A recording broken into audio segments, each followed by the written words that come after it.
There was once a nation that ruled the oceans. Not Rome, not Britain, but Portugal. A sliver of land at Europe's edge, commanding an empire that stretched across continents from the jungles of Brazil to the ports of India. It wasn't just powerful, it was unstoppable. But that was centuries ago.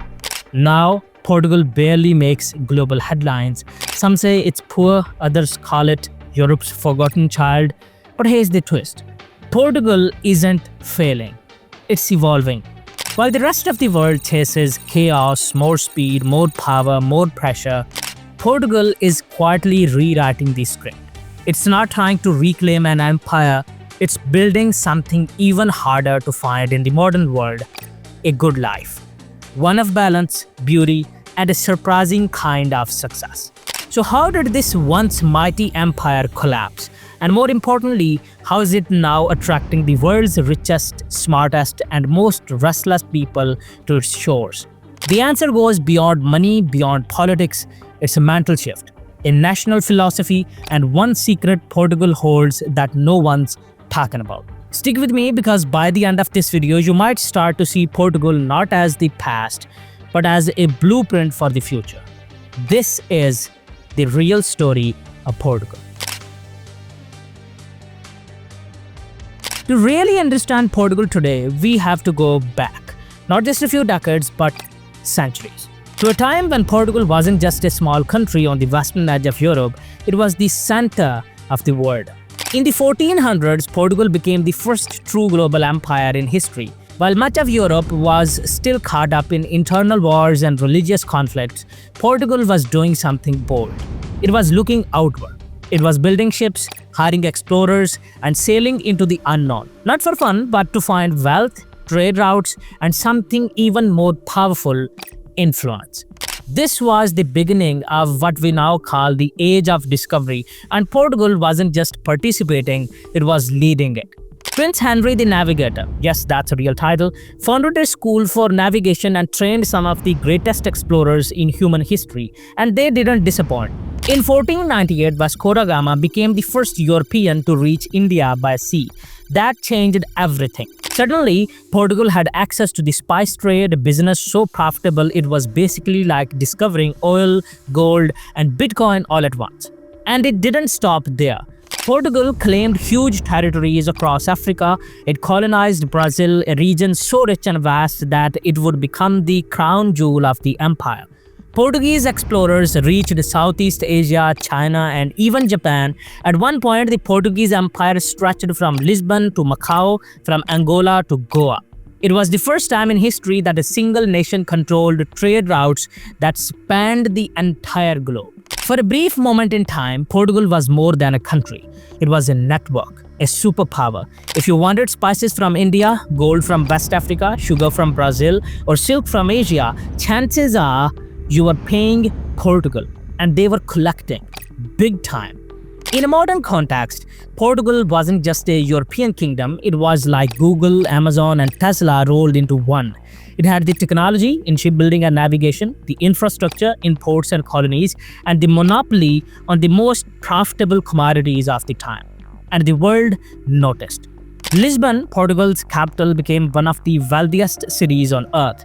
Palaces were built, universities were founded, and art, music, and science flourished. For a country with a tiny population, Portugal had created something massive, something few imagined was even possible. But here's the twist. For every rise, there's a fall, and Portugal's golden age didn't last forever. By the 17th century, larger and more aggressive empires like Britain, France, and the Netherlands began pushing Portugal aside. Its colonies were challenged, its trade routes were intercepted, and its influence slowly began to shrink. What was once the world's first global empire was now fighting to hold on. The question is, how did Portugal handle the fall from greatness, and what came next after the glory faded? Let's find out. Glory never lasts forever, and for Portugal, the fall was just as dramatic as the rise. After dominating the world stage for more than a century, Portugal began to lose its grip. Newer, stronger empires like Britain and France entered the game with bigger ships, stronger militaries, and more aggressive expansion. Portugal, despite its head start, couldn't keep up. Its territories were slowly taken, its influence faded, and its economy, once fueled by global trade, started to crumble. But the real breaking point came not from war or competition, it came from beneath the ground. In 1755, Lisbon was hit by one of the deadliest earthquakes in human history. Entire neighborhoods were reduced to rubble. Fires raged for days. A massive tsunami crashed into the city, killing thousands more. Historians estimate that nearly 85% of Lisbon was destroyed, and with it, so was the heart of the Portuguese Empire. But this wasn't just a physical disaster, it was a philosophical earthquake too. Across Europe, thinkers started questioning religion, politics, and human purpose. Why would God allow such destruction to a deeply Catholic nation? The Lisbon earthquake helped fuel the Enlightenment, but in Portugal itself, it left scars, emotional, economic, and cultural that lasted for generations. The country never fully recovered. By the 1800s, Portugal's largest colony, Brazil, declared independence. It wasn't just a political loss. Brazil had been the empire's richest possession. Losing it was like the US giving up California, Texas, and New York all at once. Over time, other colonies in Africa would slip away too, some through negotiation, others through bloody wars, and back in Europe, Portugal was struggling to find its footing. The Industrial Revolution transformed Britain, France, and Germany into economic powerhouses. Portugal, meanwhile, stayed largely rural, poor, and disconnected. The modern world was moving fast and Portugal was getting left behind. Then, in the 20th century, things got worse. In 1932, Antonio Salazar came to power. He was an economist turned dictator, and under his rule, Portugal became a deeply authoritarian state.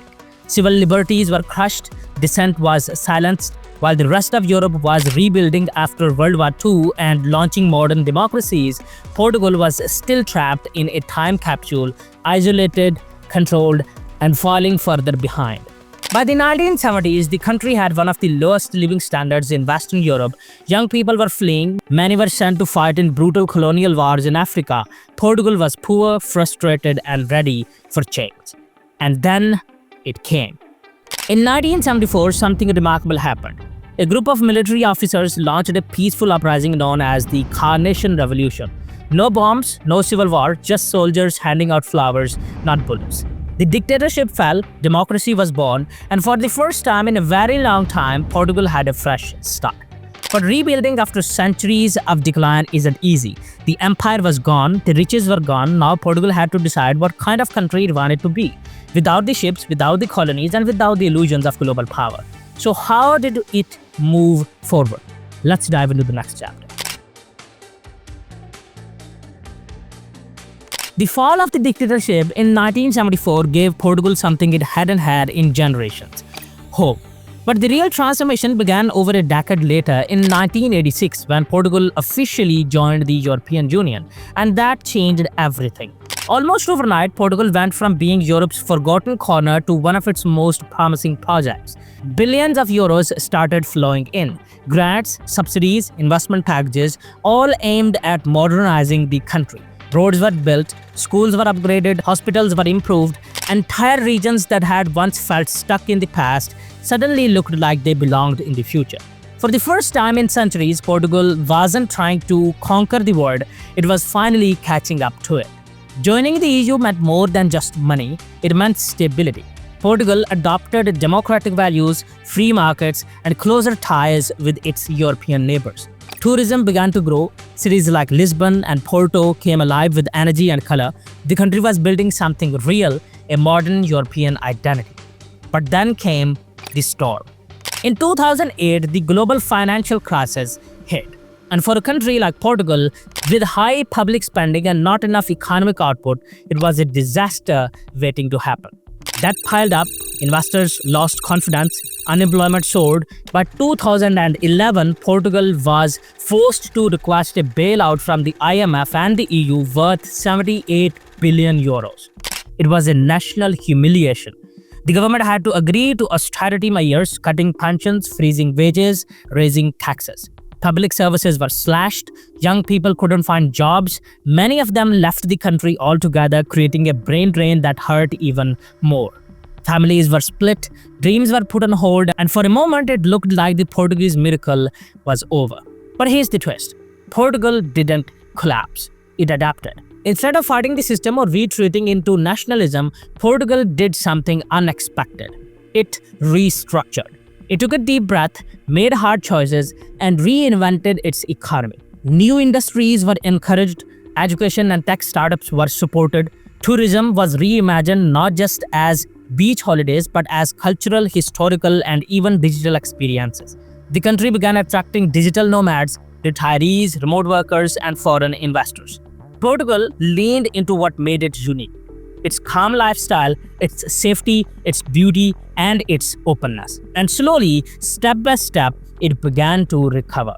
By the mid-2010s, the worst was over, GDP growth returned, unemployment dropped, foreign confidence came back. Portugal wasn't trying to be the best or the fastest anymore, it was focused on being resilient, on doing more with less, on being smarter, not louder. And this mindset, quiet strength, patient rebuilding, set the stage for Portugal's surprising comeback in the 2020s.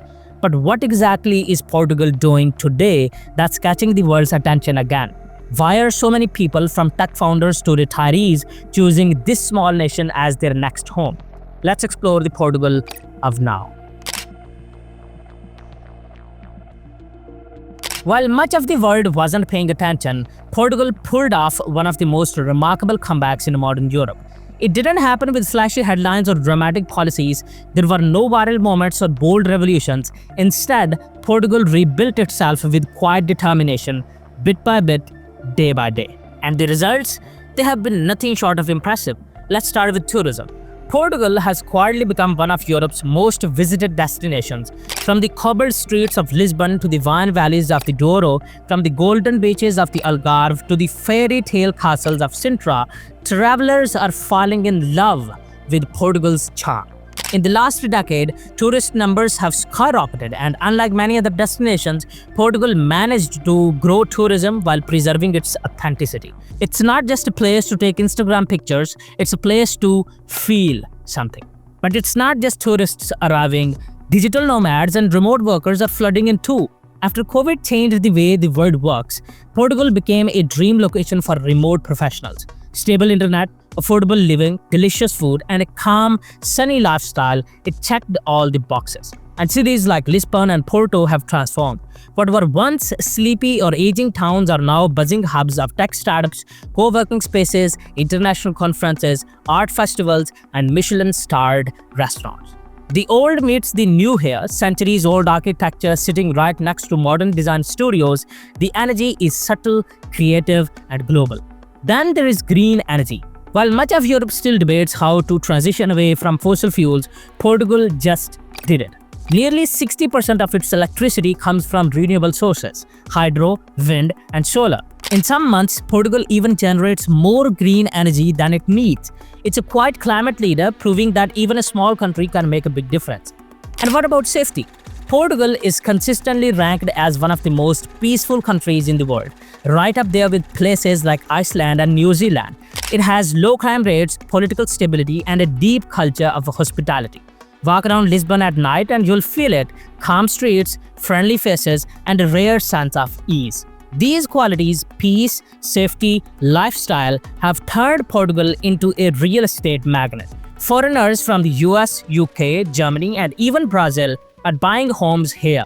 The Golden Visa program attracted wealthy investors, and even though it's now changing, the interest in Portugal hasn't slowed down. People want a slice of this good life. Because here's the truth: Portugal might not be a global superpower anymore. It might not dominate world trade or build empires like it once did, but in today's chaotic world, it offers something far more valuable: stability, beauty, peace of mind, and quality of life.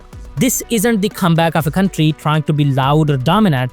This is the comeback of a country that knows who it is, embraces its strengths, and quietly inspires the rest of the world. And that, perhaps, is Portugal's greatest success. So after all this, one big question still remains. Is Portugal rich or poor? Well, it depends on what kind of rich you're talking about. If we look at wages, the answer is pretty clear. Portugal's average salaries are lower than in most of Western Europe. A Portuguese worker earns less than their counterparts in France, Germany, or the Netherlands. In fact, some locals feel that the wages haven't kept pace with the rising cost of living, especially in major cities like Lisbon and Porto, where foreign demand has pushed rents up.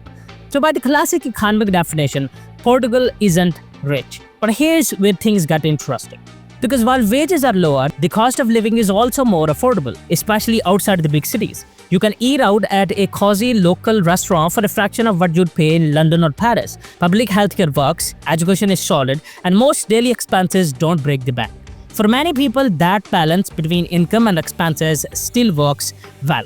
But beyond money, Portugal is very rich in something else. Something that's becoming harder and harder to find in the modern world. Quality of life.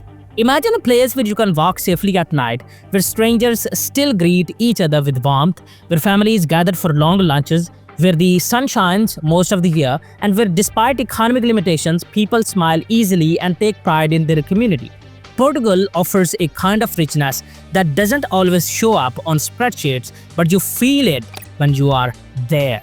And maybe that's the secret. Portugal isn't trying to become a mega power again. It's not racing to be the next global tech leader or economic giant. It's not chasing domination. It's chasing balance. Its focus is different. Portugal has placed its bets on peace, happiness, health, and sustainability.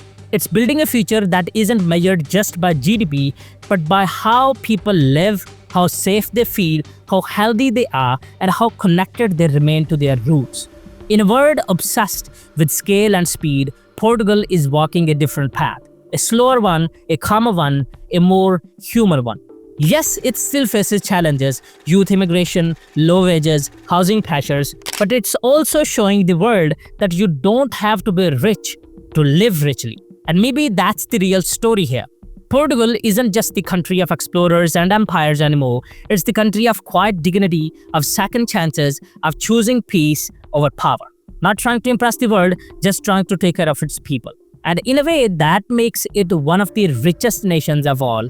If you found something interesting, then please consider subscribing. We are very close to 1K. And if you want to know what is happening in Puerto Rico, then you can watch this video showing up on your screen. Thanks for watching, mate. Bye.